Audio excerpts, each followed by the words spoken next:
Tell me pretty lies, look me in the face. Tell me that you love me, even if it's fake. 안녕하십니까? 대학병원에서 오래오래 근무하고 있는 지아의 병원 이야기입니다. 오늘은 일반 화학의 간 기능 혈액 검사 중 OTPT에 대해 이야기해 보겠습니다.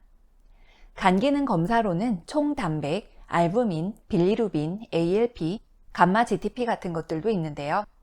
모두 천천히 진행해 보겠습니다. 제가 자꾸 OTPT라고 하니까 이게 뭐지 싶은 분들도 계실 텐데요. 병원에서는 GOT, GPT에서 G를 빼서 많이 부르는 것이고요. 지금은 AST, ALT로 보이는 것들입니다. 환자에게는 간 수치라고 이야기를 해드립니다. 고덱스, 펜멜, 레가론, 우르사, 헤파멜즈와 같은 약을 드릴 때 간 수치가 올라가서 드리는 거예요 라고 하죠. 간 기능을 보는 여러 가지 검사들이 있지만 그중 대표적인 것이 OTPT인 것이죠.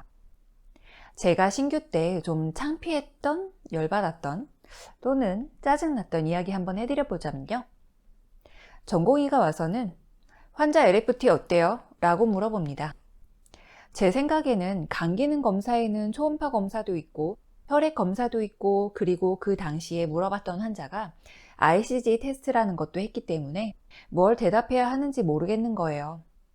제가 대답을 못하고 있으니까 LFT도 몰라? 라고 하는 거예요. 순간 너무 기분이 나빠서 여러 가지가 있잖아요. 뭘 물어보는 건데요? 라고 했죠. 전공의는 그 사람 오늘 한 게 OTPT 밖에 더 있어? 라고 하더라고요.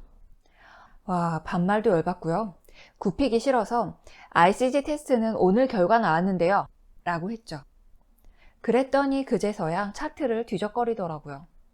그 당시에는 종이 결과지였으니까요. 와, 지금 생각해도 열받네요. 그 이후로 그 전공의가 물어보는 거는 짜증을 내거나 말거나 몰라요 하거나 그냥 씹었어요. 어차피 본인들이 확인해야 하는 거를 우리가 미리 알고 알려주는 형식이었으니까요. 결국은 LFT라고 하는 것을 물어본다면 OTPT를 대부분 물어본다는 것을 느낌적으로 깨달았던 경험이었습니다. 실제로 그 이후에 다른 누군가가 LFT, 즉 간 기능 검사 결과를 물어보면 바쁠 때에는 OTPT 결과만 이야기해주고 시간이 있으면 총 단백, 알부민, 빌리루빈, ALP, 감마 GTP에서 추가로 PT 결과까지 쭉 나열해 주었습니다. 지금은 EMR에서 알아서 확인하니까 이렇게 좋을 수가 없네요. 또다시 옛날 이야기였고요. 제가 자꾸 옛날 사람 티내는 것 같아서 좀 그렇지만 그래도 이해가 쉬울 수 있다면 이까짓 거야 뭐 얼마든지 해보겠습니다. 자, 제가 자꾸만 OTPT라고 하죠.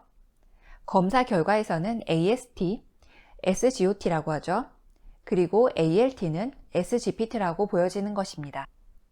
저는 GOT, GPT라는 말이 더 익숙하고 편하게 받아들여지네요. 현재도 병원에서 AST, ALT로 말하는 분들은 대부분 신규 간호사 선생님들이나 새로 들어오신 전공의 선생님 정도인 것 같습니다.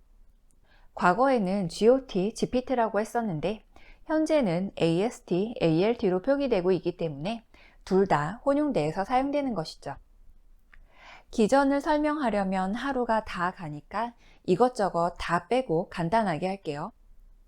아미노산 중에 하나인 아스퍼테이트라는 것이 일종의 신경 전달 물질인 글루타메이트로 전환시키는 효소가 AST, 즉 아스퍼테이트 아미노산 전이 효소고요. 그리고 GOT라고 불리는 것이죠. 또 다른 아미노산 중 하나인 알라닌이라는 것 역시 글루타메이트로 전환시키는 효소가 ALT, 즉 알라닌 아미노 전이 효소, 그리고 GPT라고 불리는 것입니다. 얘네들이 간세포 안에서 전이 효소 역할을 해야 하는데 간세포가 터지고 손상이 되면 혈액 속으로 흘러들어가 떠돌아다니게 됩니다. 간세포의 손상이 많을수록 AST, 즉 GOT죠. 그리고 ALP, 즉 GPT죠. 이 수치가 올라가게 되는 이유입니다.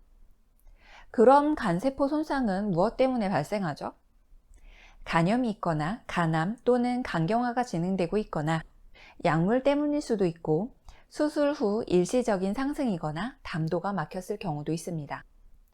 그런데 경험상 많이 하는 이야기들이 AST가 ALT보다 2배 이상 정도 높으면 알코올성 간질환을 의심하고요. ALT가 AST보다 2배 이상 높으면 지방간이겠구나 라고 추정하기도 합니다. 그런데 간 기능 검사는 절대로 OTPT만을 갖고 판단하지는 않습니다.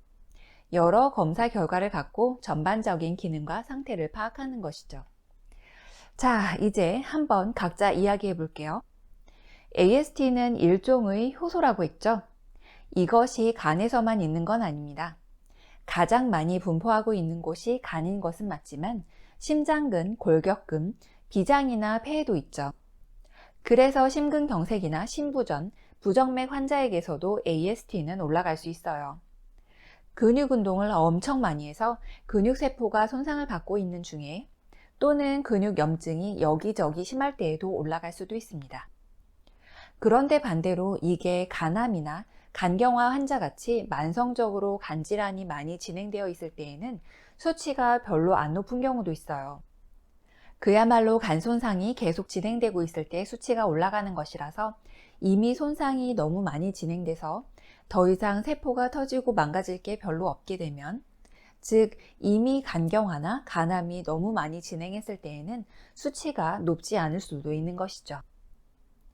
빨리, 많이 간세포 손상 진행 중에는 1000 단위를 넘기는 경우도 있는 것입니다. 그리고 ALT에 대해 이야기해보자면요. AST와 같이 심장이나 골격근과 같은 곳에 분포하지만 AST보다는 간에 집중적으로 많이 분포되어 있다고 합니다. 그래서 ALT가 올라갔다고 하면 다른 곳보다는 그냥 간이 안 좋구나 라고 판단하시면 될 것 같아요. 그리고 AST보다 좀 더 급성기에 쉽게 유출이 된다고 하거든요.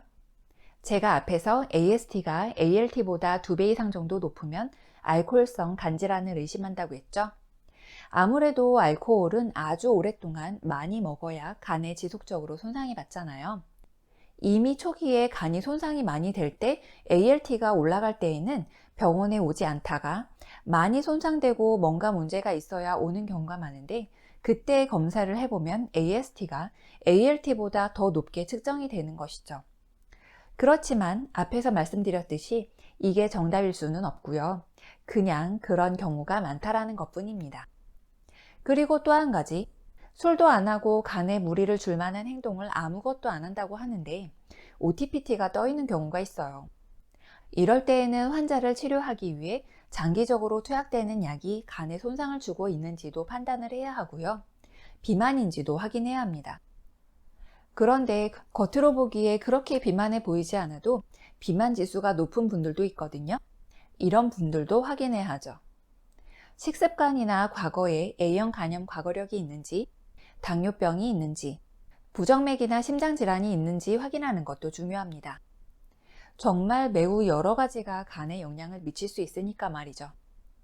오늘은 정말로 많이 언급되는 간 수치라는 것에 대해 알아봤고요. 다음 편에는 알부민에 대해 진행해 보겠습니다. 수액편에서 알부민을 잠깐 다뤘었는데요. 이번에는 검사 결과에 대한 의미를 한번 보고 가보자고요. 그럼 오늘은 여기까지 하고요. 이만 들어가 보겠습니다. 아렌지아TV 오늘 하루도 무사히. 안녕.